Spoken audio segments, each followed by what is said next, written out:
Hi అండి, అందరికీ నమస్తే అండి. నేను పుంటికూర పప్పు చేస్తున్నానండి. ఇది ఎర్ర పుంటికూర మంచిగా నీట్గా ఆకులు ఒలుసుకోవాలి. పుంటికూర పప్పు కావాల్సిన ఐటమ్స్ అండి. గుప్పెడు మిరపకాయలు తీసుకున్న, 8, 9, 10 కంటే ఎక్కువనే ఎల్లుల్లిపాయలు, ఒక చిన్న స్పూను మెంతులు, ఒక స్పూను జీలకర్ర తీసుకున్నా. కందిపప్పు అండి, గిన్నెతోటి 2 గిన్నెల పప్పు వేస్తున్నా.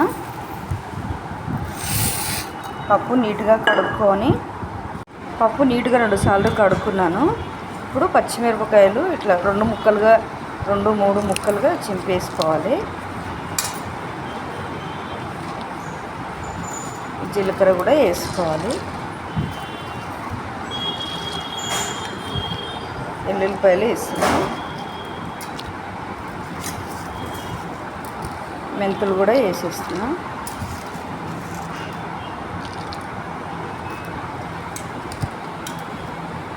మెంతులు వేస్తే పుంటికూర పప్పు చాలా బాగుంటుందండి, టేస్ట్గా ఉంటుంది.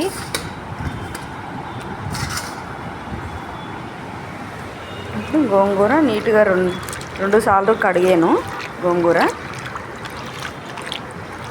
ఇది మంచిగా నీట్గా కడుక్కొని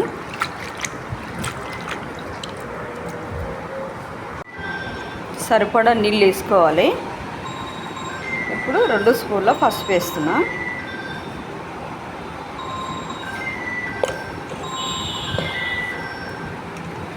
ఇప్పుడు నీళ్ళల్లో బాగా కడుక్కున్న పుంటికూర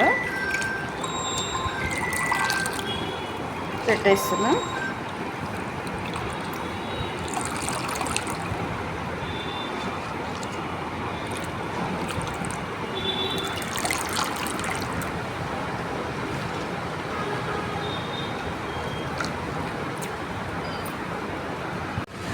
పొయ్యి ముట్టించి కుక్కర్ పెట్టాను. ఇప్పుడు 5-6 విజిల్లు వచ్చేదాకా పెట్టుకోవాలి. పుంటికూర పప్పు ఉడికిందండి, 6 విజిల్లు వచ్చేదాకా పెట్టాను. ఇది సరిపడా ఉప్పు వేసుకొని పప్పు గుత్తితో రుబ్బాలి. పుంటికూర మెత్తగా ఉబ్బానండి. ఇప్పుడు తాలింపు పెట్టాను. ఎండుమిరపకాయలు, జీలకర్ర, ఆవాలు, కరివేపాకు, ఎల్లుల్లిపాయలు వేసి తాలింపు పెట్టాను.